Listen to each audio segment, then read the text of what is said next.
Hello and welcome to the channel. This is the first episode where early graduation, a unique bloodline, and an insane teacher set the stage for Naruto's shinobi career. Determined to live life on his own terms, Naruto's knack for taijutsu forces him to ask whether he can truly be a shinobi of Konoha or will he be pushed away forever. Please like and subscribe for more epic adventures. Now, let us begin. It is time for the weapon handling and taijutsu portion of the exam. Make your way to the targets outside and wait for my instructions. Naruto sighed deeply and raised his head from the table slowly, watching his nervous classmates start to file out of the classroom. It was better to wait until they had all left before he made a move. The last thing he needed today was to get shoved or tricked. He had to pass this exam. He couldn't afford any distractions. When the last person exited the room, he finally got to his feet and followed after them. He soon joined them in their loose lines in front of the targets. They were still whispering nervously to each other, and he rolled his eyes as they shot glares at him. They had never liked him, not that anyone else in the village did either. Apparently having someone 3 years younger than them joining their class and actually doing better in some areas could be a blow to someone's confidence. They had spent the last 2 years trying to make him fail so he would get moved back down. It had gotten worse when their parents had joined in, but Naruto was stubborn. He wasn't about to let anyone get in the way of this. He will pass today and he will never have to deal with any of these morons again. Two particular morons started pointing to him, hateful looks twisting their faces, and Naruto raised an eyebrow back at them. Ren and Kichiro were the worst of everyone, and no matter how many times Naruto beat them in taijutsu, they never left him alone. He secretly hoped they got on killed their first mission outside the village. That would solve a lot of his problems. Hideki-sensei tapped his clipboard to get their attention. You will each be given 5 kunai and 5 shuriken. The target in front of you has been divided into sections, so the closer to the center you hit, the more points you score. Your overall percentage will be added to the rest of your scores, so take this seriously. This could be the difference between you passing or not. Naruto clenched his fist tightly as the man's eyes swept over him at those last words. Hideki-sensei actually hadn't been that bad. There had been no active sabotage or intentional failings while Naruto had been his student, and there wasn't more he could ask for than that. He also didn't address the bullying or the stealing or the suicide baiting, but nobody ever did. Naruto knew better than to depend on an adult to help him anyway. He watched the rest of his classmates step up and launch their weapons at the target.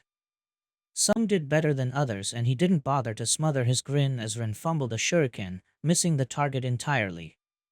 Finally it was his turn and he walked up to face targets, trying to steady his breathing. Hideki marked off Kichiro's score on his sheet, keeping one eye on the rabble of children as he scanned their score. It was going to be a good batch this year. Daisuke was in line for Rookie of the Year and Midori had already secured her spot as Kunoichi of the Year. Ren, Kichiro, and Keed were up there too, and Hideki would bet on seeing them in the Chunin exam sooner rather than later. His eyes fell to the final name on the list and his eyes snapped to the tuft of blonde that stood slightly apart from the rest of his classmates. The boy appeared bored, a stark contrast to the excitable children around them. The QB container.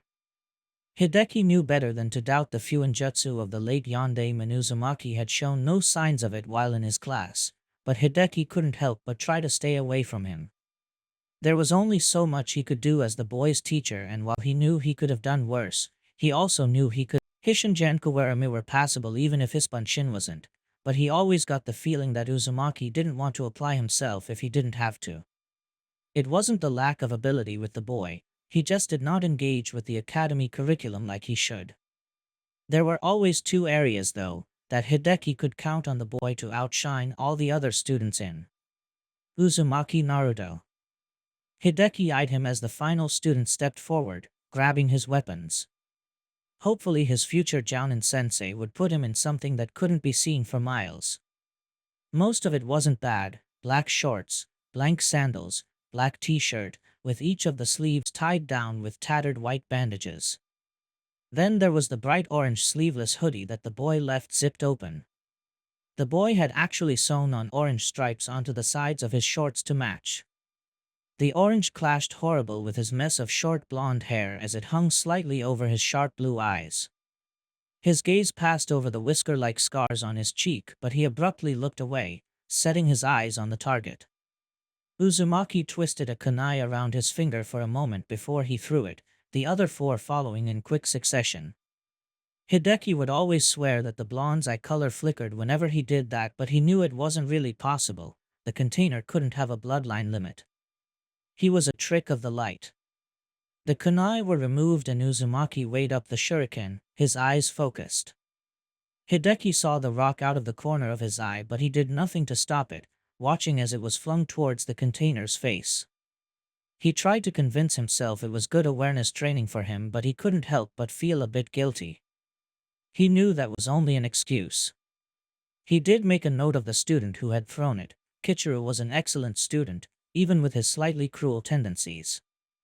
The small blonde snapped his hand back and deflected the rock with his shuriken, his gaze never wavering from the target. "I'd just like to finish the exam, Kichi team," Naruto said quietly. "You can try to beat me down later." Uzumaki twisted the shuriken in his hand one more time before he let loose, firing the next four one after the other. Hideki noted down his score, frowning at the boy's full marks. He had no idea how the boy managed it every time. Even with excessive training, any 9-year-old would still miss at least one. "We are now going to move on to the taijutsu portion of the exam. Make your way over to the taijutsu circle and do not enter it. You will be paired up randomly and no, you may not change your partners. Remember, even if you lose you still have a chance to get a decent score, but you should not be aiming to lose.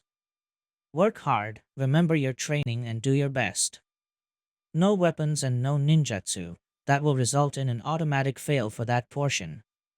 You will stop when I say so, not when you think so," he instructed, guiding the rabble over to the opposite side of the field.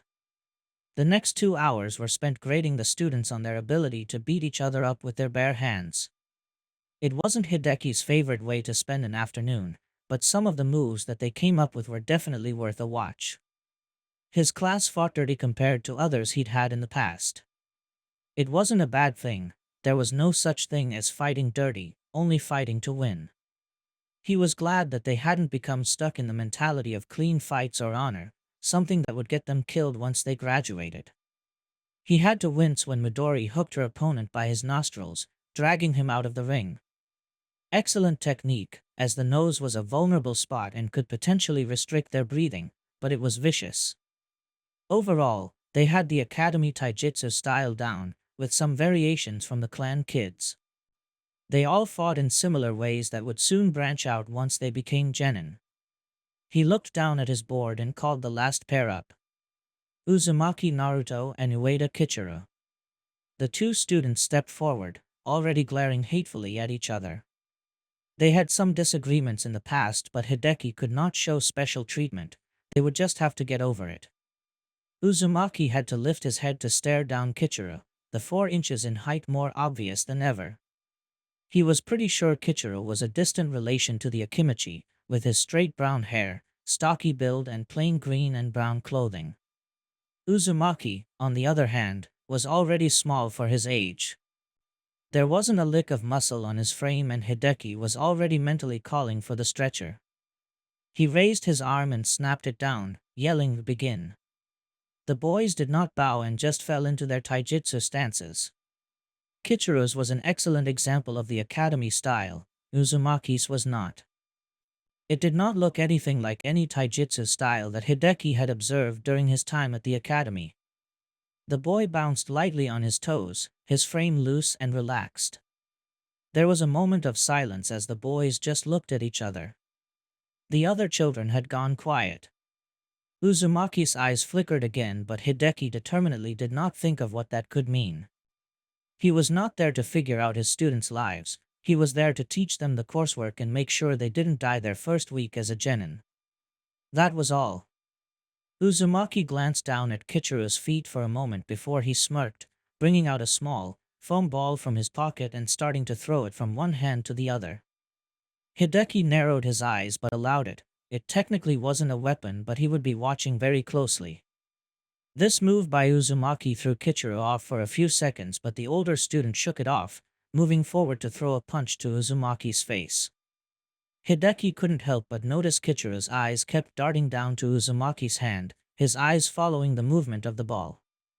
He knew that was unavoidable. They were taught to take note and be aware of anything moving in a fight. He was just not sure what Uzumaki was aiming to achieve with this. Hideki was about to mark Kichiro the winner, the blonde doing nothing to avoid a punch that would surely flatten him, when the unexpected happened. Kichiro's right ankle gave way and he dropped heavily to the floor. He barely had time to push himself up when Uzumaki kicked in right in the chest. Hideki's brush hovered over his clipboard as he watched Kichiro get shoved out of the ring. The large boy remained when he had landed, groaning dramatically as the kids around him stared. Uzumaki lowered his leg and looked at Hideki expectantly. Ueda Kichiro has been knocked out of the ring. Uzumaki Naruto wins. He motioned for the medic to attend to the still groaning boy. He had known that there would be medical assistance required, but he had thought of the wrong student. Really, he should have known. Naruto was nearly unbeatable in taijutsu. It was so easy to forget due to his size and attitude. He still wasn't sure how he'd manage to get Kichiro off balance using only a ball. As Uzumaki made his way out of the ring, Hideki leaned over. "You did not need to use a kick like that to finish the match. That was unnecessary violence against one of your future comrades," he admonished, taken aback slightly at the glare he received. "I won, that's all that matters," the boy replied shortly, walking in the direction of the classroom. Hideki sighed, motioning for the rest of the kids to follow him. He couldn't deny that Uzumaki was right. In their line of work, all that mattered was winning. It didn't particularly matter how. He followed behind his class, leaving the other teachers to finish up with the wounded students. "Congratulations to those whose names have been called. You have passed the final graduation exam and are now genin of Konoha. Come back to the classroom at 8 tomorrow morning to be assigned your teams. Those who have failed, come back in 2 weeks for the beginning of the new school year. You are dismissed," Hideki-sensei announced from the front of the classroom. Naruto stared down at the Hitai 8 in his hands, running his fingers over the grooves in the metal. He abruptly shoved it into his pocket. As long as he had it on him as proof of his rank, he didn't need to wear it. He ignored the laughter and wails of his once fellow classmates, moving to the door.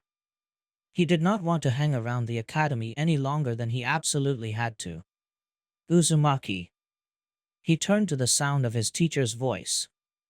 "You are to report to Hokage-sama's office tomorrow, not here." He nodded once and continued his way out of the room, not bothering to speak to anyone else. He didn't have friends and he wasn't happy for any of them. He hoped he never had to see most of them ever again. Sure, he would be stuck with 2 as teammates, but that was only until the Chunin exams. He walked down the corridor, turning over Hideki-sensei's words in his head. Why would Gigi want to see him for team assignments? He weaved his way through the hordes of waiting parents, ignoring the glares and whispers directed his way. The occasional demon, Kyubi brat, and monster floated over to him, but he brushed them away, shoving his hands deep into his pockets and gripping his headband tightly. It was hardly his fault that he got stuck with the giant demon fox that destroyed the village. It wasn't as if the yondaime stopped and asked for his consent to be discriminated against and tormented for the rest of his life. He had barely drawn his first breath when the Kyubi attacked the village, and yet somehow, he was solely responsible for the ordeal. If he really was as bad as they all said he was, this village wouldn't be standing. Somehow he couldn't bring himself to be sad about that thought. Now he was genin though, it would be much easier to avoid people. He didn't have to be around other kids and he could avoid going into the village until absolutely necessary. They might even get missions outside the village. There was nothing that he wanted more. It was a good thing that Gigi gave him the option of graduating early. If he was stuck in that academy until he was 12, he might have started maiming people. Starting with Kichi team and Renbaka, but honestly he wasn't picky. Now he just had to hope that he would get a Jounin sensei that didn't care about his tenant. He wasn't expecting them to be nice or pay attention or anything, just the same neutral attitude that Hideki-sensei treated him with. That was all he needed. Gigi would probably put him with a taijutsu specialist, and he hoped Gigi was aware enough to pick a good one. He needed to work on his bloodline limit, and improving his taijutsu was a good way to do that. No matter who he ended up with, he could just continue his solo training anyway. The real issue would be who his teammates were. He would actually be expected to work with them and be civil, and Naruto could not think of anything worse. He had ended up dead last in the class, so he would probably end up with Daisuke and Midori, the top in the class. They did not go out of their way to be horrible, but he would still be uncomfortable working with them. He could never trust them. The only reason he was even dead last were his academic scores. He just didn't see the point of learning useless stuff. Which dead man fought which dead man centuries ago would not help him survive a bandit attack. Shaking his head of those thoughts, he finally arrived at his destination. It wasn't quite time for the dinner rush, so it was pretty empty, which suited Naruto just fine. He walked up to the counter and hopped on one of the seats, grinning at the pair behind the counter. "Tuchi-jizan, I am Nichin, for miso ramen please." "Naruto-kun." Tuchi smiled right back at him. "How did it go?" Naruto dug out the Hitai-8 from his pocket, dumping it on the counter. Tuchi laughed and ruffled his hair before going to start on his order. "I never doubted you." The owner of Ichiraku and his daughter were two of the three people that Naruto cared for in this village. Ever since Tuchi gave that free bowl of ramen to a starving orphan hiding from the rain, he had gained Naruto's everlasting loyalty. He had been coming back ever since. A girl of 12 stuck her hand out and Naruto gave her a high five before she started making her way to the back. "You showed them." "I am Nichin," called behind her. Tuchi placed the first bowl in front of him and Naruto took a moment to inhale the delicious scent. "I bet you blew them all out of the water, huh?" Tuchi said, turning to continue cooking. "My taijutsu saved my ass." Naruto dug into his meal. "Though I finally got that ankle break move to work and now I'm free of those bastards, I can finally work on making some real progress in my training." A flicker of sorrow crossed Tuchi's face for only a second, but Naruto caught it. He was far too used to seeing it. "Tuchi-jizan, I'm fine. I've made it this far without people my age and I don't need them, I can do everything myself." Tuchi handed him the second bowl, but Naruto twirled his chopsticks in his hands. It was an old argument between them. Tuchi was adamant that Naruto needed friends and needed to learn to work with other shinobi. Naruto was convinced he didn't need them, that he would be fine on his own. Neither would budge on the issue, and now that he'd graduated, he knew Tuchi was banking on his new teammates opening him up. Naruto knew better. He ate the next 3 bowls, an uncomfortable silence hanging over the ramen stand. He stood and brought out Gamachan, counting out the coins carefully.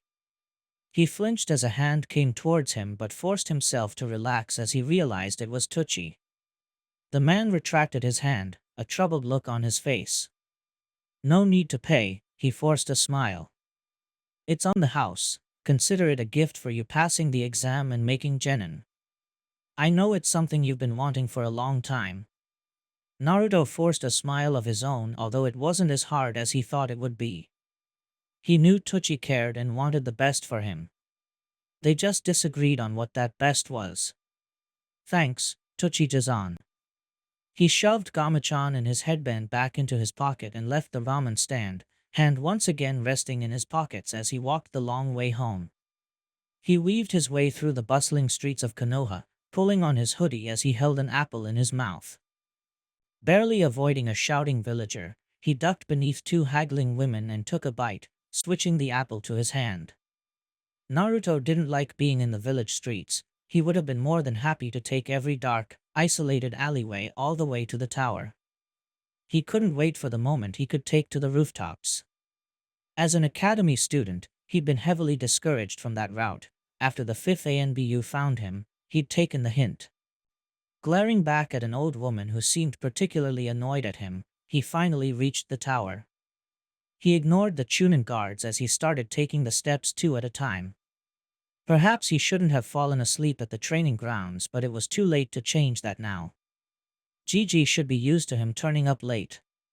He still had no idea why the old man wanted to see him. It had to have something to do with his team assignments, as the rest of his classmates were being assigned to theirs right at this moment. He finally reached the top of the stairs, making his way down the short corridor to the large double doors. Most who entered the Hokage's tower would stop and take a moment to admire the carefully crafted interior. It was certainly worthy of the wealth and power that Konoha had as the strongest hidden village. Naruto had been in and out of this place his whole life, so he was immune to the intimidation factor that the place conveyed onto outsiders. Since he was around so much though, he was more perceptive to changes.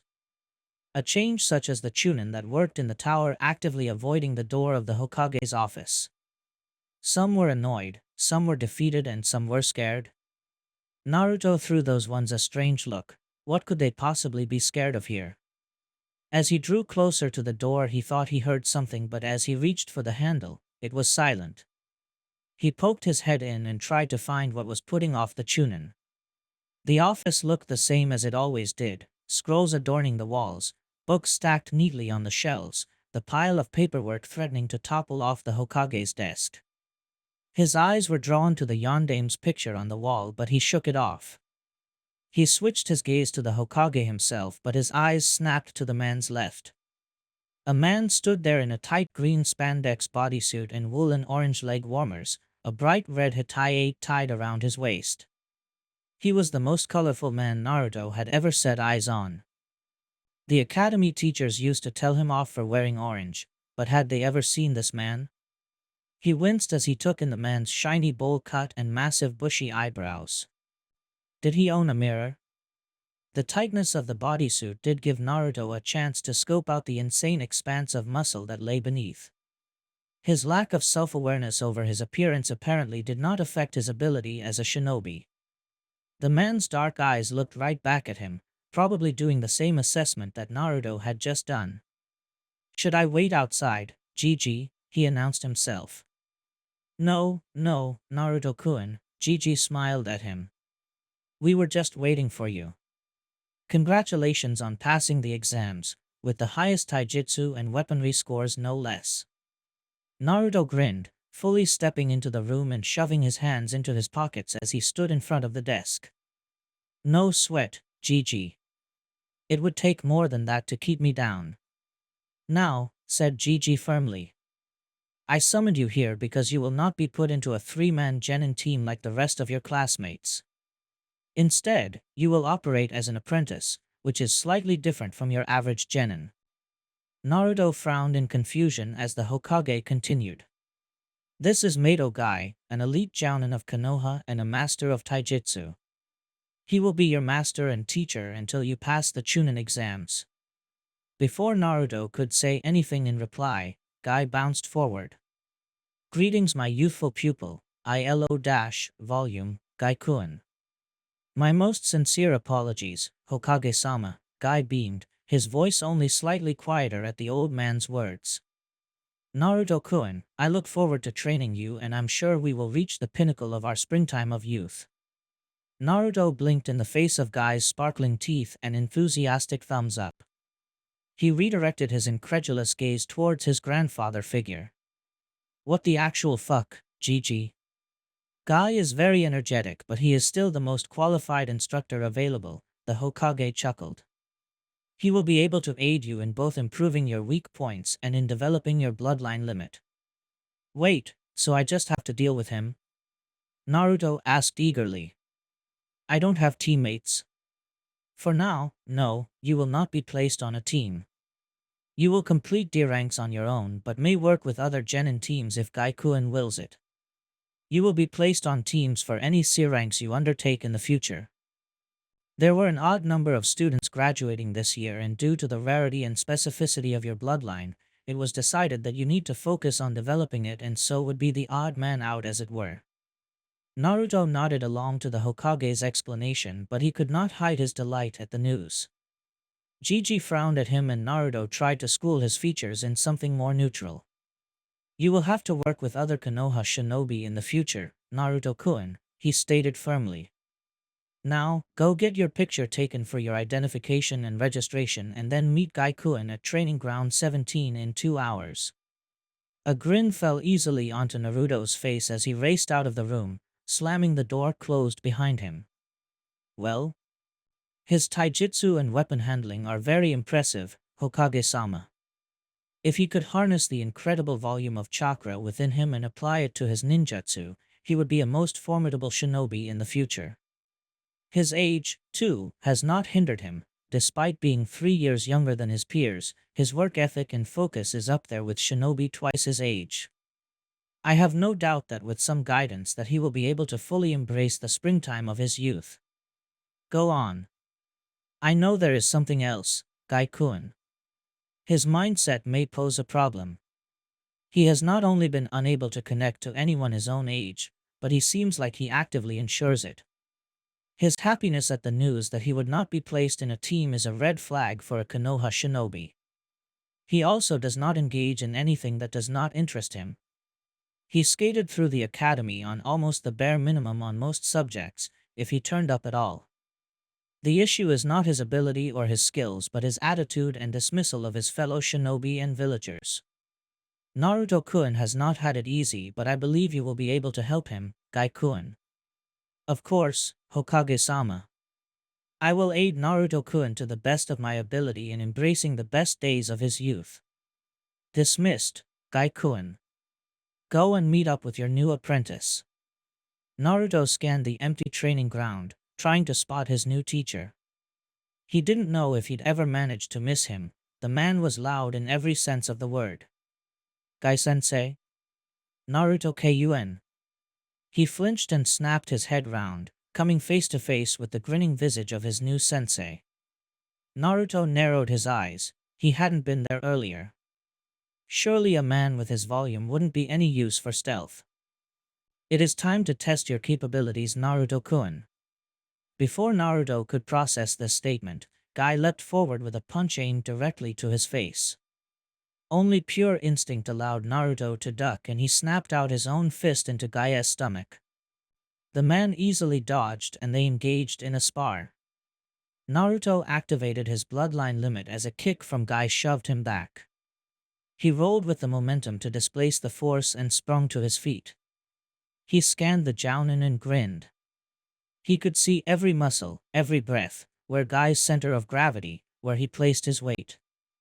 Guy's elbow and bicep twitched and Naruto threw himself to the ground, avoiding Guy's grab and returning it with a sweep of his legs. Guy stepped over the sweep and aimed his own leg at Naruto's chest. He rolled to the side and rose to his feet, his forearm taking the next blow. He was taking much less hits, but as the seconds passed, it became obvious that Naruto's bloodline worked faster than his body could keep up with. Even as his brain supplied the information and told him exactly what was going to happen, Naruto's limbs would not cooperate. It was only made more frustrating by the fact he knew Guy was holding back. He could see it. Every time he blocked Guy's limbs with one of his own or had to take the blow he couldn't dodge, his anger grew. His fist swung wider, sweat poured into his eyes, and he grew more concerned with landing a blow than watching Guy's movements. As he swung his fist one more time, determined to wipe off that stupid grin from the man's face, he felt a sharp pain in his ribs. He blinked, and when he next opened his eyes, he was staring at the clear blue sky above. He blinked once more, unsure of what point in the fight that his bloodline limit had deactivated itself. His befuddled brain kept trying to make sense of what had just happened as he became keenly aware of his lack of oxygen. That was excellent, Naruto-kun. Truly showing the fire of youth is burning brightly within you. Naruto ignored the voice as he desperately heaved air into his lungs, his head light and skin tingling. Every breath burned, and only now did he notice that his limbs had turned to jelly from exertion. How long had they fought? It hadn't felt that long. Guy's face appeared above him and Naruto felt his annoyance return. The man didn't even look winded. The obnoxious man looked as fresh and lively as when they had first met in the Hokage's office only hours ago. The man waved a water bottle at him and Naruto sighed, hauling himself upright and regretting the motion immediately. The water bottle was dumped in his lap and he just stared at it, he would drink it after his lungs stopped screaming. Your taijutsu is wonderful, Naruto-kun. Closer to a chunin than a genin. Next you shall demonstrate the ninjutsu and genjutsu you know so I can get the full scope of your abilities. Naruto grunted, finally taking a swig of water. He didn't really want to do that. He didn't like ninjutsu and he hated genjutsu. Do I have to? He groaned. It's just the basic academy stuff. Not anything I'm planning on using if I can help it. Guy's smile remained unchanged. Of course. You can never have too many tools in your pouch, Naruto-kun. You can incorporate any of the skills you have learned into your fighting style. Naruto just poured the rest of the water down his throat. This happy, loud attitude was going to grate after a while. He stood slowly, shaking out his limbs to help regain the feeling. He threw the bottle to one side and flipped through the hand seals, producing a puff of smoke. Naruto raised his own bushy eyebrow as he stared deadpan back at Guy, refusing to look down at the green spandex that now covered his body. His illusion disappeared in another puff of smoke as he switched with a log, letting it sit for a moment before swapping back. Happy? What about Bunshin? Or Genjutsu? I can't do Bunshin, Naruto shrugged. I only passed because they didn't choose it as one of the exam jutsu. Guy's broad smile finally dropped into a serious expression. Show me. Naruto rolled his eyes but made the appropriate hand seals. Two puffs appeared beside him and he didn't need to look to know what would be there.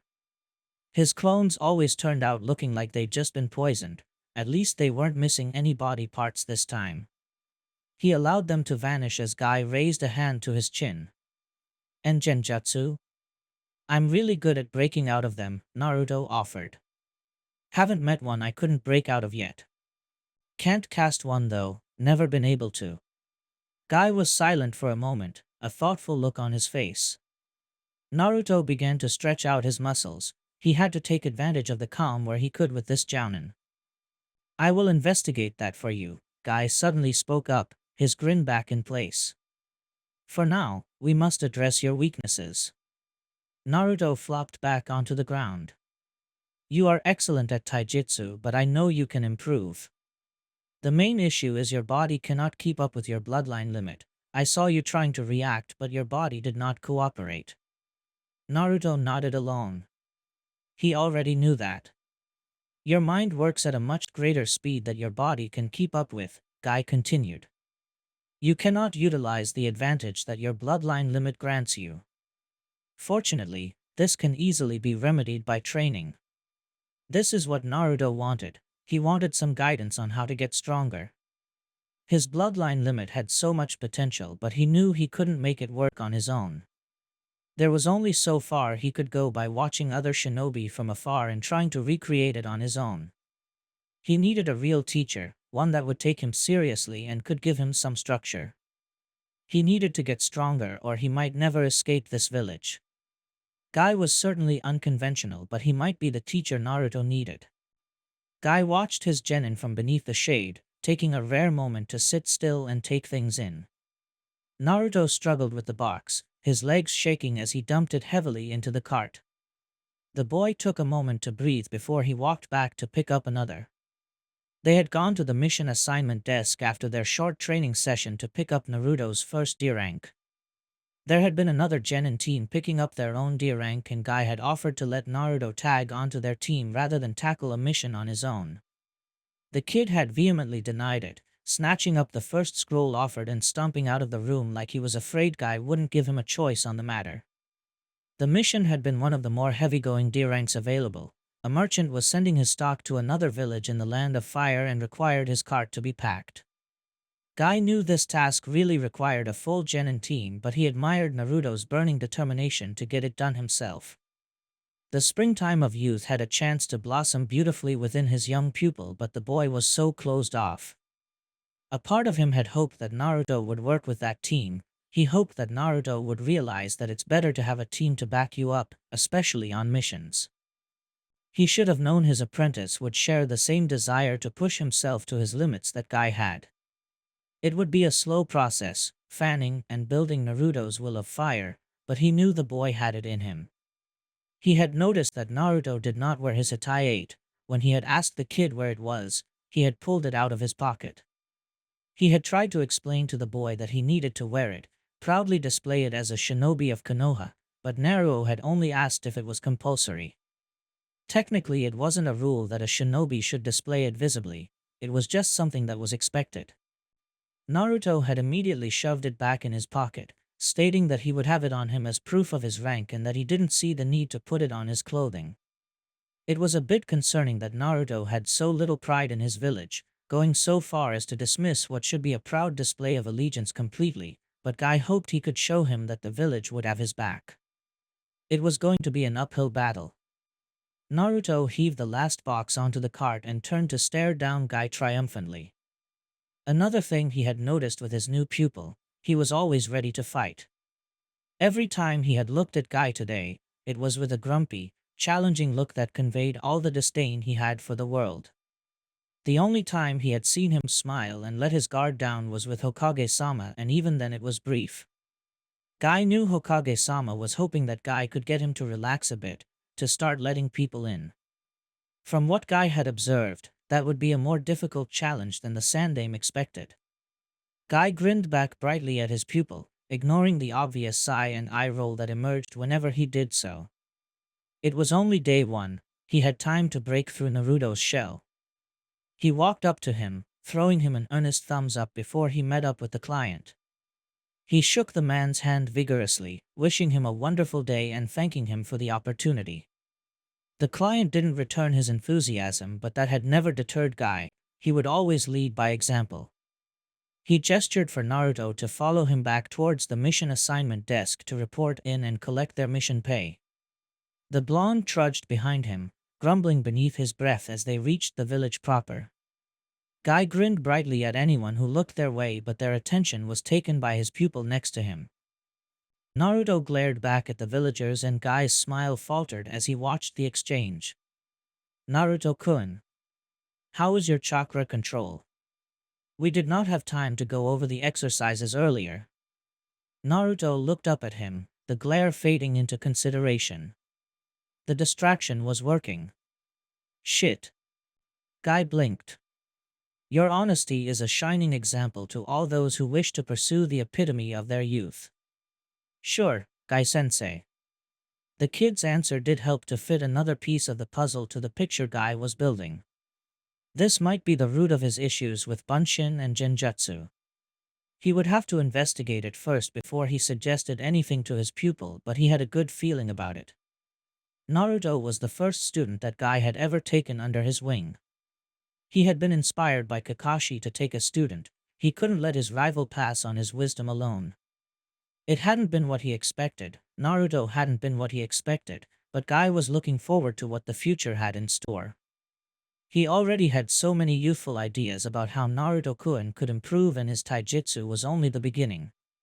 He was only 9, 2 years older than Guy himself had been when he graduated.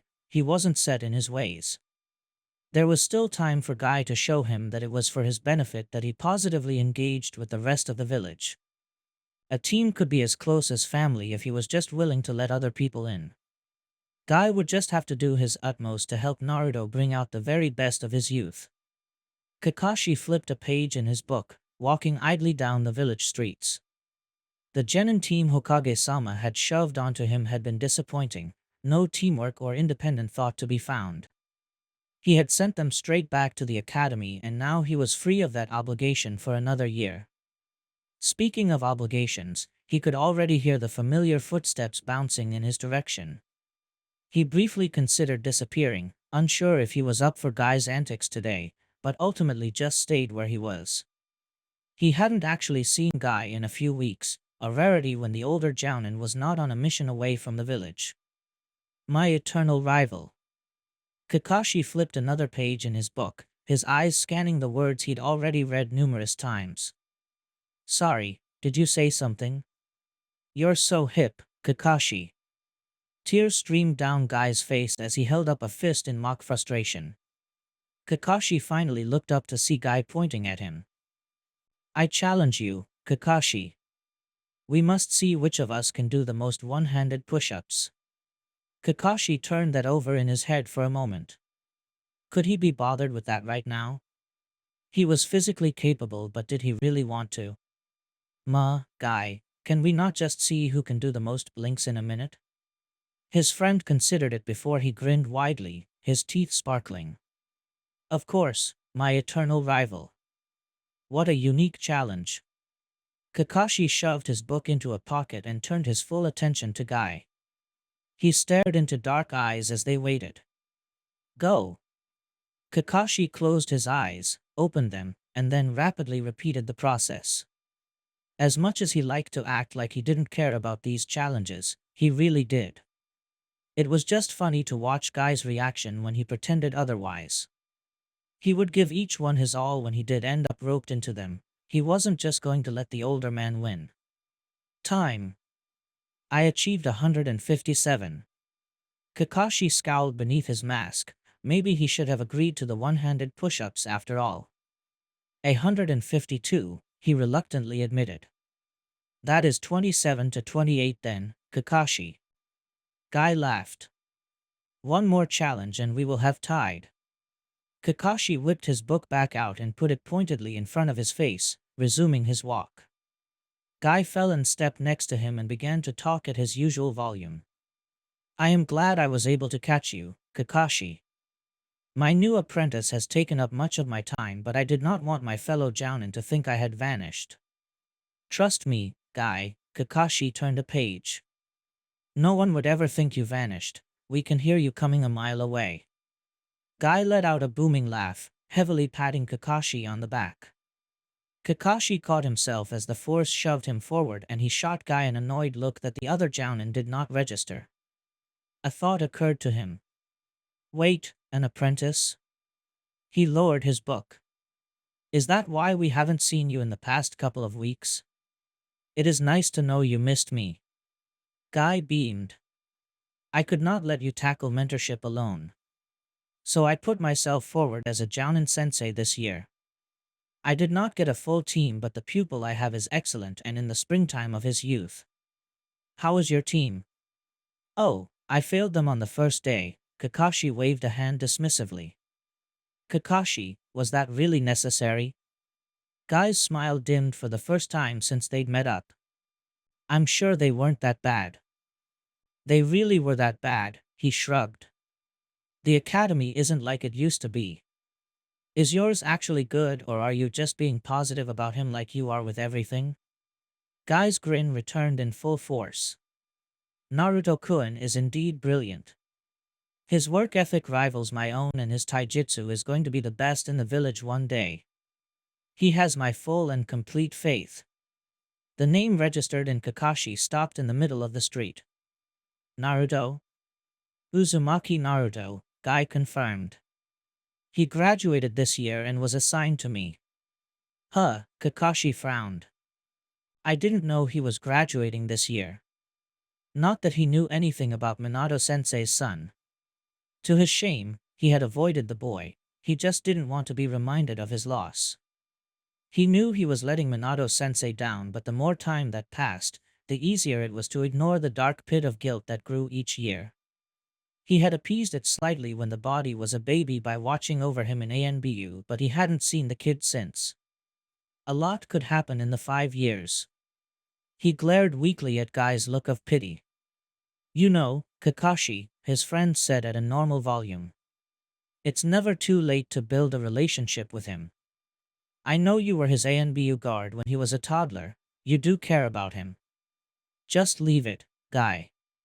Kakashi brought his book back up, eyes scanning the page but none of it sinking in. It sounds like he's doing fine without me. Kakashi, oh, who is that calling me? Kakashi said, walking briskly away. I'll see you later, Guy. He was grateful when the other jounin did not follow. Thoughts of Minato-sensei's son circled around his head, long-buried regret surfacing and the guilt choking him. He needed to go to the memorial stone. Naruto gasped for breath as he lay spread-eagled in the grass. It had been almost 2 weeks since he'd been assigned to Guy, and every day, they had a taijutsu spar. He had gotten no closer to even winding the jounin than he had the first day. It always ended the same way. Naruto collapsed on the ground, staring at the sky and struggling to get enough oxygen into his lungs. He healed quickly, but he was forming new bruises quicker than they were able to disappear.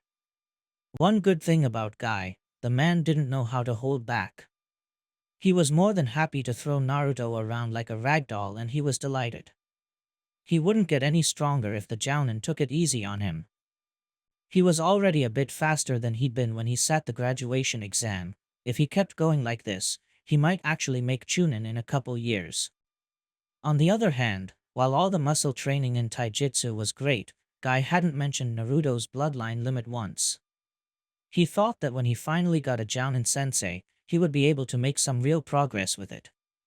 He had figured some aspects of it out himself through trial and error, but he knew there was more to it. Guy-sensei, he sat up slowly. When are we going to work on my bloodline limit? It's been 2 weeks. Like we discussed before, Naruto-kun, we need to get your body up to speed before we can bring out its full potential. Guy grinned, hands on his hips as he stared down at him. We've barely begun your training. There is much more work to be done. I know I'm not there yet, but that could take months, Naruto frowned. Surely I should be developing it at the same time. All we've done this week is spar and D-ranks. Naruto-kun, you are only 9, Guy's smile faded. Jumping straight into developing everything at once will not help you in the future. We need to develop your skills gradually, starting at the basics to give you a strong foundation. You need solid taijutsu to even begin utilizing your bloodline limit to its full potential. What Guy was saying did make sense. Naruto understood where the man was coming from. He had seen it in the very first spar. His body was nowhere close to keeping up with the information that his bloodline limit granted him. He just had this burning desire to improve. He had to get strong as quickly as possible. He had such expectations when imagining what kind of training he would be doing with his Jounin sensei. Thinking about it had helped pass the time in his history lessons. This had been both everything he had wanted and nothing at all what he expected. He didn't think he ever could have predicted Guy, but even with the early starts and late finishes, there was still that itching feeling that he wasn't improving quickly enough. He had never had guidance before, especially with his bloodline limit. He just needed some direction, and he could continue with it on his own. He had read up on other dojutsu when he couldn't find anything about his own, and had tried exercises for the Sharingan and Byakugan. He knew that the library wouldn't have any of the good stuff. They were kept within the clan compounds, but it was a start. He didn't get very far on his own. That's why he needed Guy. Yeah, but I don't think we should be ignoring it completely just because of that, Naruto pointed out. It's all well and good working on my power and speed, but then I won't know how to incorporate my bloodline limit into my fighting style. Guy's face sank into a thoughtful expression, and he raised his hand to his chin, stroking it thoughtfully. You raise an excellent point, Guy nodded. I will look into it. It is called the Emperor's Eye, correct? Something uncoiled in Naruto's gut as he accepted Guy's words. Guy was already more dependable than any other adult that Naruto had encountered in his life so far. He still held some reservations. He had been let down enough in his life, but Guy hadn't done anything to prove otherwise. It had only been 2 weeks though. There was plenty of time for Guy to fuck him over. Yeah. Naruto took a sip of his water. There isn't anything about it in the library or the archives, but Gigi knew someone who had the same one. That's what he called it. Guy threw him an odd look, and Naruto sighed, more than familiar with it from his former teachers. Yes, I do go to the library, and no, it does not mean that I like reading or studying or any of that rubbish. I just go when I need pointers on my training or when something doesn't make sense. I still stand by the fact that the book stuff in the academy is useless out in the field. This answer seemed to satisfy Guy as the man threw him thumbs up. He liked doing that way too much. Leave it with me, Naruto-kun. Guy announced, back at full volume. I shall find the most useful training exercises for you. Naruto just continued to drink his water. 2 weeks in and the whole youth thing made no more sense than it had when Guy had first mentioned it. He'd learned to just roll with it. He was immune to much of Guy eccentricities through sheer exposure. Now, Naruto-kun. Guy clapped his hands together. Today we are going to work on your chakra control. Naruto sank back into the grass and groaned. He knew his chakra control sucked. The leaf exercise in the academy had been his worst enemy. He always ended up shooting the leaf far away from his forehead, which he had later figured out was due to him putting too much chakra into it. That knowledge hadn't helped him, he just couldn't get the right amount of chakra. It sometimes felt like he was trying to fill a teacup with a bathtub. That's not a very youthful approach to your training. Guy hovered over him. This will help you with your E-rank jutsu. You cannot complete out-of-village missions without them. Naruto blinked and snapped upright, bouncing to his feet. Guy had a point. The sooner he learned these jutsu, the sooner he could leave the village. He hadn't managed to get a handle on any of them yet, but maybe chakra control would help. He was willing to put himself through anything if it meant escaping this hellhole, even just for a mission. Guy watched him in amusement. Naruto crossed his arms in response. Have you heard of the tree walking exercise? Nope. Then observe, Naruto-kun.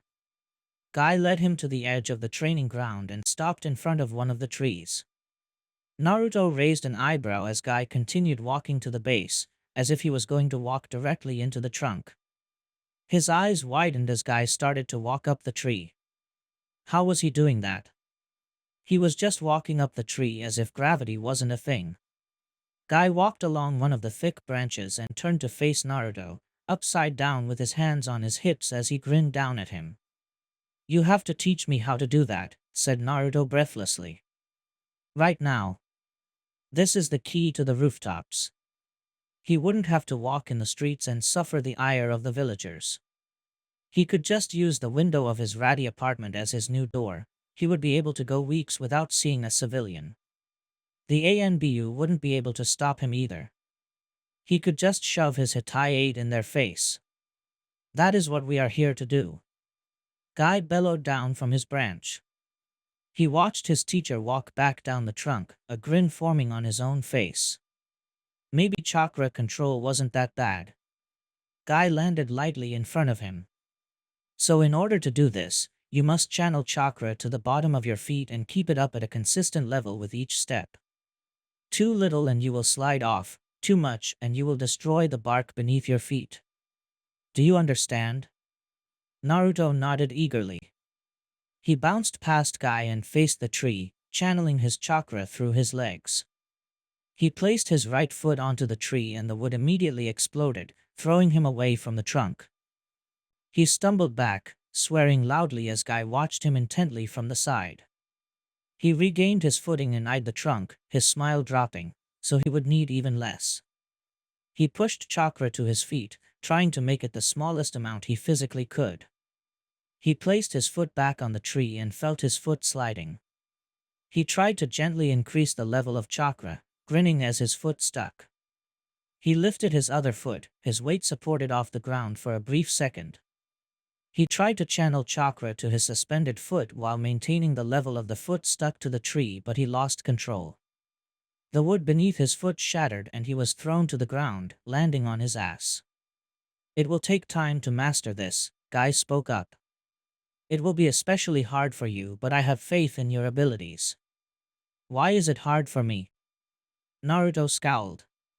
Is it 'cause I'm dead last? Or am I less capable than normal kids? The lines on Guy's face deepened as his brow furrowed. Of course not, Naruto-kun, he said sincerely.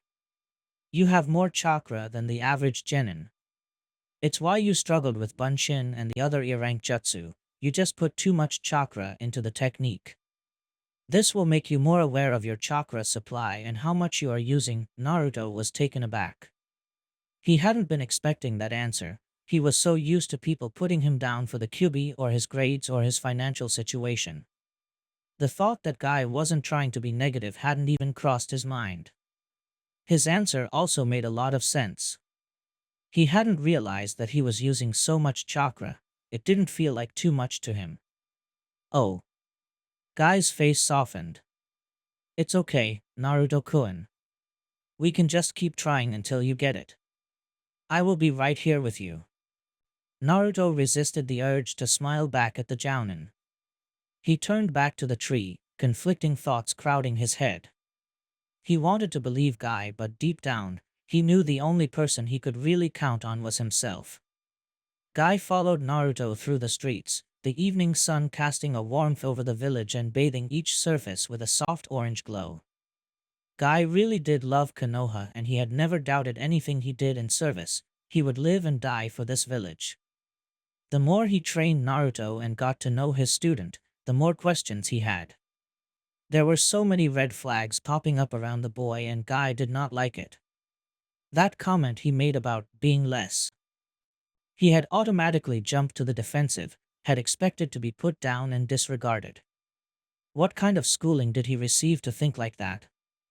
There was also the surprise that appeared on his face every time Guy encouraged him to learn and expand on things that were not immediately useful. Naruto could be very intense in his training, pushing himself like his very life depended on it. Other times, like when he mentioned ninjutsu or genjutsu, Naruto rolled his eyes and didn't even try to pretend he was interested. It was as if the genin thought that he was alone, thinking Guy was only there temporarily, so he had to fit the pieces together by himself. Guy looked forward to showing his student that he was there for him. He was there to help him reach his potential and flourish in the springtime of his youth. There was a burning passion beneath the surface, and Guy wanted to help Naruto realize it was okay to embrace it. He caught a few villagers looking their way and he beamed cheerfully at them in greeting, but they weren't looking at him. Their eyes were latched onto the small blonde boy just in front of him, and Guy was surprised at the venom. People who usually smiled when he saw them were twisted up in hatred, their faces almost unrecognizable. He shot a glance at Naruto and found a matching glare as he gave as good as he got. Guy had always overheard talk of Naruto. It was hard not to in a village like this. He hadn't really taken it seriously. He didn't agree with the negative comments, and he was not about to think the worst of a boy he had never met. Now he had gotten to know Naruto, he was even less inclined to agree. His student was a hard worker, and while he was on the grumpy side, his youth and passion was clear for anyone to see. He hadn't stopped to consider what kind of effect those comments would have on the kid himself. Naruto tore his gaze away from the villagers as he spotted their destination in the distance. A smile almost broke across the genin's face as he picked up the pace, almost skipping to the ramen stand. Guy followed, taking a seat next to his pupil and smiling at the ramen stand owner. Naruto. The man grinned. Who do you have with you today? Guy hid his surprise as Naruto smiled openly, his blue eyes sparkling. This is Guy-sensei. He easily replied. He's treating me to ramen today. The ramen chef turned to Guy in mock sympathy. I hope you have a deep pocket, Guy-san, he said. This kid can really pack it away. I'm pretty sure his blood is part ramen broth at this point. Guy beamed at the chef as Naruto threw out an embarrassed Tsuchijazan. This was the most animated Naruto had been in the 2 weeks they had been training together. It was a nice change to see his student smiling rather than sporting the usual scowl he wore while completing missions. What would you like, Guy-san? Tsuchi turned to start cooking. Naruto always gets miso ramen, so I just need your order. Vegetable ramen, please, Tsuchi-san. Tsuchi nodded to them and focused on what he was doing. Guy glanced over at Naruto and decided to ask a question that had been on his mind since he learned that Naruto did not wear his Hitai-8. Naruto-kun, why do you want to be a shinobi? Naruto's smile fell and his brow furrowed. I owe it to Gigi. He helped me when I was younger and I want to repay him. I want to get to the point where I don't have to debate whether I can afford an apple. I want to master my bloodline limit. I don't want it to go to waste. Guy listened quietly. There was something else. Naruto kept throwing nervous glances at him, so Guy kept his body relaxed, trying to project acceptance and patience. It wasn't often that he tried to be quiet and tone himself down, but this felt important. He wanted Naruto to know he could trust him. "Two want to leave the village," Naruto admitted quietly. "I want to get to the level where I can just leave and not get hunted down for it. The Sannin can do whatever they want. If I can get strong enough, I can do it too." Naruto stared down at his hands, twisting his fingers together. Guy could understand his nervousness. Shinobi generally did not have that goal. Guy himself could not imagine ever leaving Konoha except for missions. It was his home, it was where his heart and soul lived. For someone to say they wished to leave without the intent to return, it bordered on treason. He already knew that Naruto held no loyalty towards Konoha. That was obvious within the first hour of meeting him, but he could understand why. That's an admirable goal, Naruto-kun, to aim for that level of strength. Guy patted his shoulder gently. "I will support you however I can." As Naruto snapped round to stare at him, his blue eyes wide in shock, Guy grinned at him. He meant what he said. Guy would help Naruto reach the epitome of his youth and accomplish all his goals. That was what he was here to do as a Jounin sensei. He hoped Naruto would change his mind, that by the time he reached the level of the Sannin he would find a reason to stay. Naruto walked out of the administration building, finished for the day after a gardening D-rank. He may have been done with Guy for the day, but he had every intention of going straight to the training grounds. In the months since he was shown the tree-walking exercise, he had only made it halfway up the trunk. Guy had been nothing but accepting and encouraging, but it was really starting to annoy Naruto. He would get to the top of that tree if it killed him. Guy had really surprised him. He had taken a chance telling the Jounin the real reason he became a shinobi. He knew that it was practically treason. The only thing worse was leaving and becoming a missing nin. Naruto had considered that when he was younger, but he knew it was wishful thinking. They would never let him go. The hunter nin would find him within a day and then he'd be even more restricted. By conforming to the system, he at least would be able to leave on missions. He would take anything at this point. His sensei had just accepted it like it was no big deal. Beneath the spandex and youth, Guy was a lot more thoughtful than he let on. It was so easy to be fooled into thinking he was just a cheerful, loud, obnoxious character who yells about youth and challenges himself all the time. Guy was all of those things, but there was a brain beneath that bowl cut. Well, if it isn't the dead last. Haven't been sent back to the academy yet? Naruto closed his eyes, heaving a deep sigh. 6 weeks, 6 glorious weeks, of avoiding his former classmates. He hadn't seen a single genin from his class and it had been fantastic. There had almost been a weight lifted. He could through his day without being insulted and put down. The villagers threw him dirty looks, but at least they kept to themselves. He opened his eyes and turned to face them, folding his arms. "Kichi team, don't tell me you passed," he goaded. "Don't you need brains to be a genin? Or did they just pass you to use as a grunt? They didn't even waste a team on you," scoffed Ren. "They must not think you're going to last that long. Or maybe they knew that anyone from the academy would only hold me back," Naruto smirked. He always enjoyed that shade of purple on Kichi team's face. Midori hung back a few steps from the two boys. She had never given him trouble, but she also ignored him completely. She refused to look at him even now. He wondered how she was managing on a team with those two terrors. She was probably getting what she deserved. "Please, like anyone could stand to be around a demon," Ren jeered. "If I really was a demon," Naruto rolled his eyes. "Do you think you would still be breathing?" His grin was all teeth as he watched a flicker of fear pass over their faces. You can't touch us," Ren swallowed, failing to put on a brave face. "You're just talking shit. You can't do anything here." Naruto shrugged. "True," he agreed casually. "I can't touch a hair on your heads while we're in the village. On a mission, though, those enemy shinobi are tricky. You make one mistake and you're dead before you even realize what happened." He watched the dawning realization on their faces and he turned, waving a hand before shoving them into his pockets. He stopped as Kichiro called out behind him. You talk a big game dead last. But you're the one no one will miss when you are killed on your first mission. Your own parents killed themselves just so they could get away from you. The word struck his heart with the force of a kunai. The anger washed over him, leaving a hollow feeling in his gut. He whipped around in fury, watching them laugh as they walked into the Hokage's tower. That had always been the worst insult they could throw at him.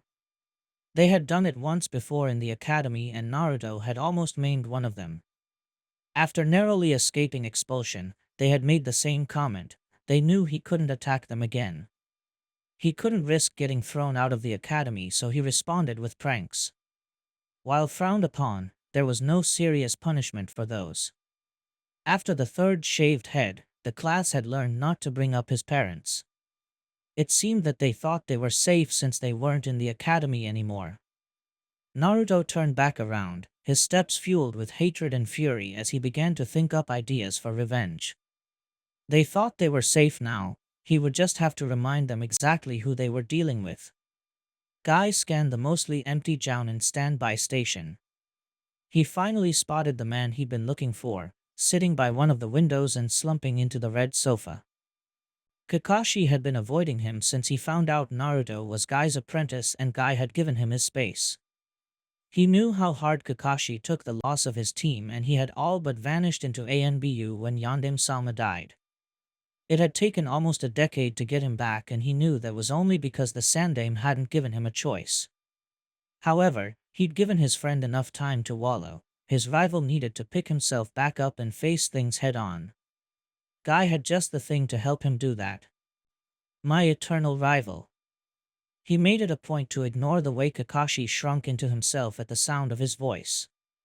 His rival was simply having a bad day. I am glad to have found you. He grinned. I have a favor I need to ask of you. Kakashi lowered his book slightly as he stared deadpan back at Guy. To the outside observer, Kakashi looked as relaxed and unaffected as he always did. Guy knew better. Kakashi obviously hadn't been sleeping. The lines of his frame were tense and he knew there was a deep frown hidden beneath that mask. Hopefully Guy's proposition would help him out of his own head.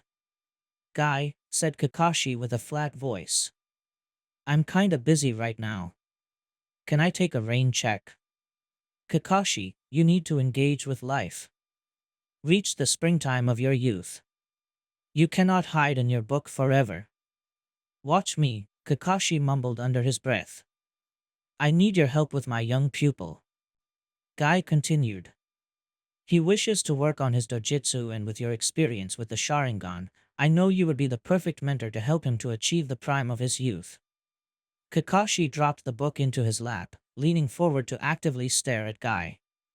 He inherited the Emperor's Eye. Indeed, although I was not aware it was named as such. Yandem-sama kept it close to his chest. Most of Konoha do not know he even had a bloodline limit. Does Naruto know? He does not speak of his personal life, but he is smart. I do not doubt that he has figured it out. Kakashi slumped back in his seat. Shit. Kakashi, you are the best person in the village to help him harness it, Guy insisted. You have your own experience and skill with your own bloodline limit and you saw the Emperor's Eye up close when you trained under the Yondaime. He could feel his rival wavering and he grinned. This would be a fantastic partnership not only for the genin, but Kakashi too. Before the other Jounin could answer, a voice called out from behind them. Guy. He turned to see one of the other Jounin sensei approaching, his expression thunderous as he stomped over to them. You need to tighten your leash on the Kyuubi brat. Guy's grin fell. I am not sure what you mean, Hayama. I do not have Naruto on a leash. Obviously, Hayama scoffed. You fucking need one. That brat needs some sort of fucking discipline and if you don't give it to him, someone else will. The threat registered and Guy narrowed his eyes, his usual cheerful demeanor absent. Naruto is my apprentice, Hayama, and he is my responsibility. He does not deserve this kind of treatment and I assure you, if you place a finger on him, I will take my own decisive action. Shirakumo Hayama was an excellent jounin and Guy had worked well with him in the past. The man was usually calm and collected. He was the one who carefully assessed the situations on missions and decided on the appropriate course of action. He had never seen the man lose his temper like this. His gray hair was falling out of his high ponytail and his uniform was rumpled. What did Naruto do? Kakashi spoke up. If these kids already had a history, then whatever happened must be worse than Hayama was imagining. He knew Naruto was better than this. Hayama also had a point. This kind of behavior may have been tolerable at the academy, where they could assign extra work or detentions, but Naruto was legally an adult. The moment he had been handed that headband, he was judged by the same standard that all Konoha shinobi were. He could not prank other shinobi out of revenge or malice. There were other ways of resolving conflict. I will speak to Naruto, Guy said gravely, earning twin looks of surprise from his colleagues. I will ensure this does not happen again. Hayama nodded, the anger leaving his frame and weariness replacing it. You also need to speak to your own students, Guy continued. Naruto would not do this unprovoked. They did or said something that I am sure was just as unprofessional. My student is not the only one at fault. Hayama rested his hands on his hips as he tilted his head back, taking a deep breath and releasing it slowly. I know, he admitted. I'm not naive enough to think that they're innocent. I'll speak to them. He shot them a weak grin and turned, waving goodbye as he exited the building. Guy turned over the conversation in his head, trying to think of the best way to approach this. He had only had his student for 2 months. There was still a lot of work to do in bringing him to the full bloom of his youth. This might set them back. I'll do it. He glanced over at Kakashi, the man's eye still fixed on where Hayama had left. I'll teach him. Guy clasped Kakashi on the shoulder in thanks, before he began walking to the exit himself. The joy from his rival accepting his proposition warred with the concern and sadness that resulted from his talk with Hayama. He needed to find Naruto. Naruto punched the wooden target, following it up with a kick and another punch. Sweat ran down his back as he continued the pattern, the dull ache in his fists beginning to travel up his forearms. He'd been at it for 3 hours now and his mind had zoned out. This was his favorite training exercise, just him in a wooden training post, going through the same movements over and over again.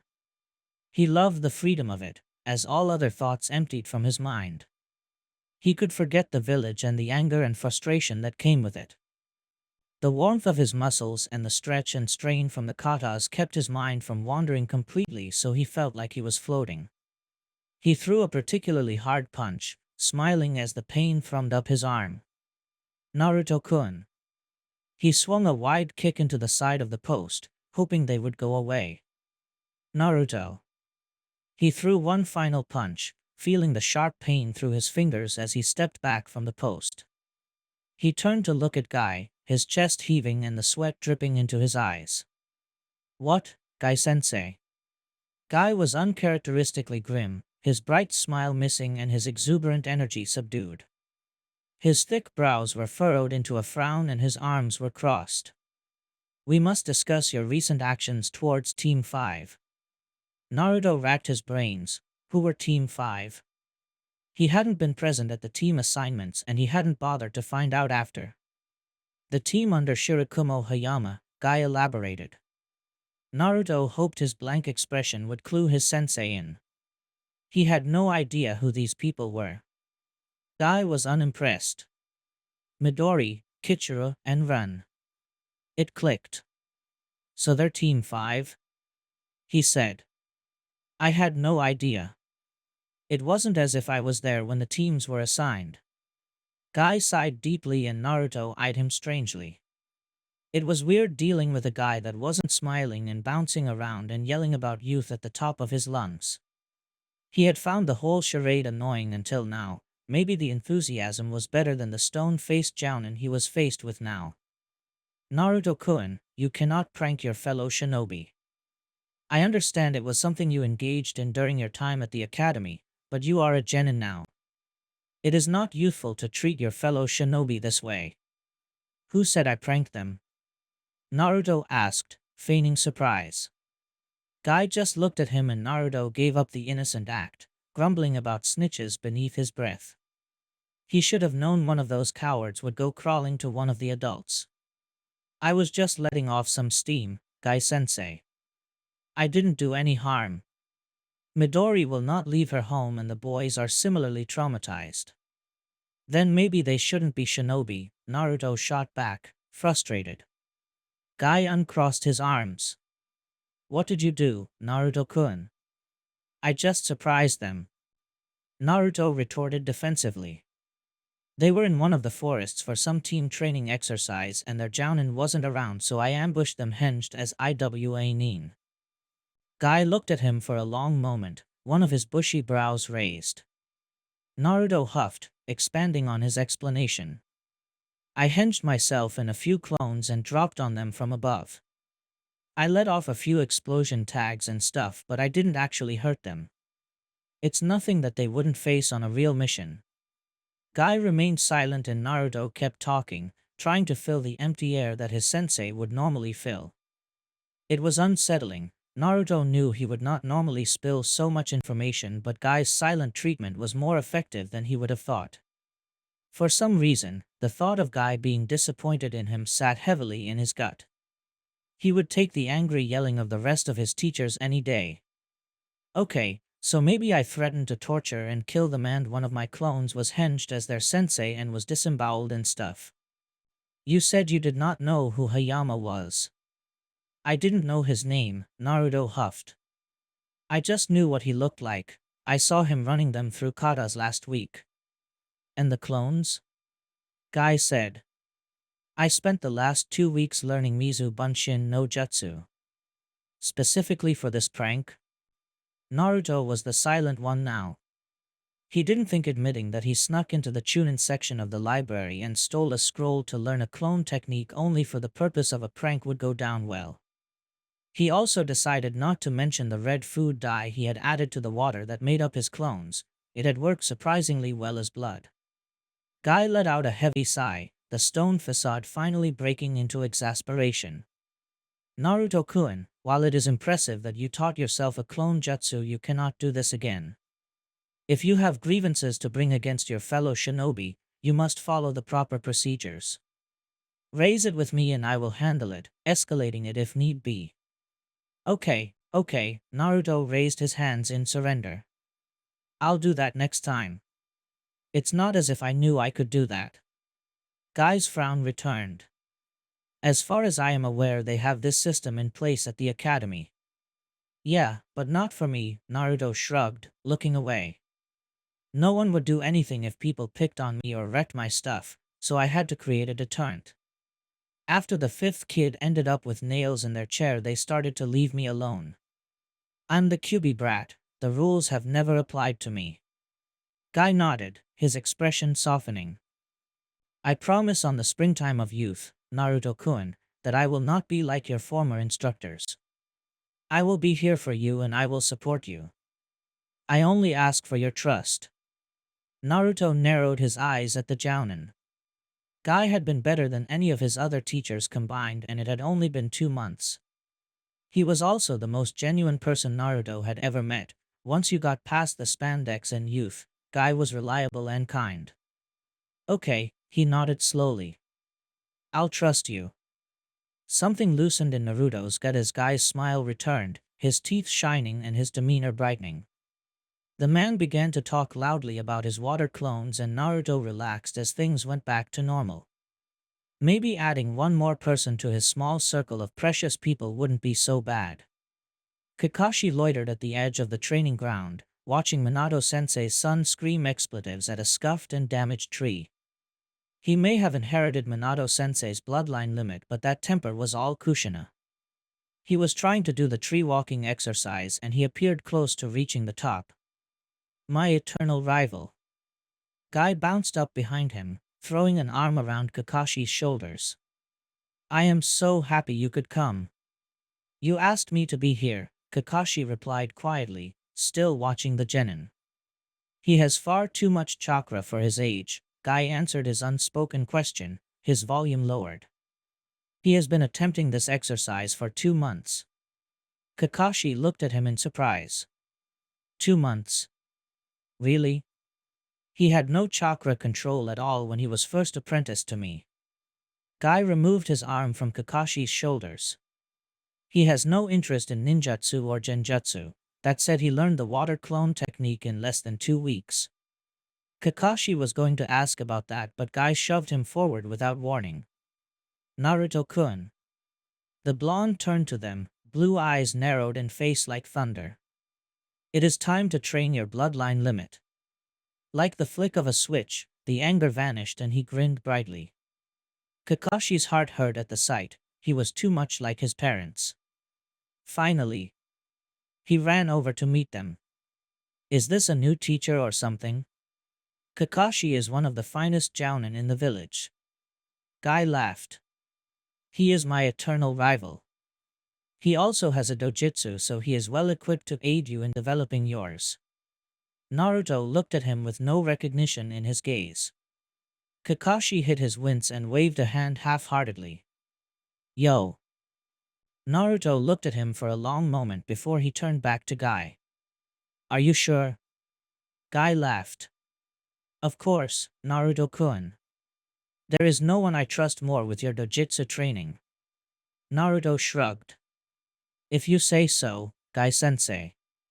Kakashi shook off his thoughts, switching into his professional persona. It might make it easier to deal with Minato-sensei's son. Why don't you tell me what you have figured out? It's all observational as far as I can tell, Naruto began to list. It's great for dodging, keeping track of projectiles, covering blind spots, reading taijutsu moves and people's body language. I can see the smallest movements in muscles, breathing, and expressions, so I know when people are lying. My taijutsu is good. I can see moves before they've been made and feints don't work on me. Kakashi considered the genin's words. That lined up with what Minato-sensei could do. It was one of the reasons he was capable of the Hiraishin. Most could not keep up with the processing speed and reaction times of the technique.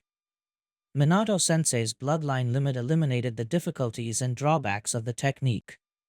So it's mainly taijutsu-orientated, Kakashi mused, pretending that he had no knowledge of the Emperor's Eye. No chakra involved. Pretty much, Naruto shrugged. It's basically a shitter, taijutsu-based version of the Sharingan. It has some similarities to the Byakugan too as far as the field of vision is concerned. Kakashi frowned. While it did seem like a lesser version of the Sharingan, there was a lot more to the Emperor's Eye. He had seen Minato-sensei use it to its full potential and it was an incredible weapon. He hadn't ever seen Minato-sensei taken by surprise or successfully fooled. It always seemed like he was seeing something no one else could, not even Kakashi with Obito's Sharingan. That was without taking into account the zone component of the bloodline limit.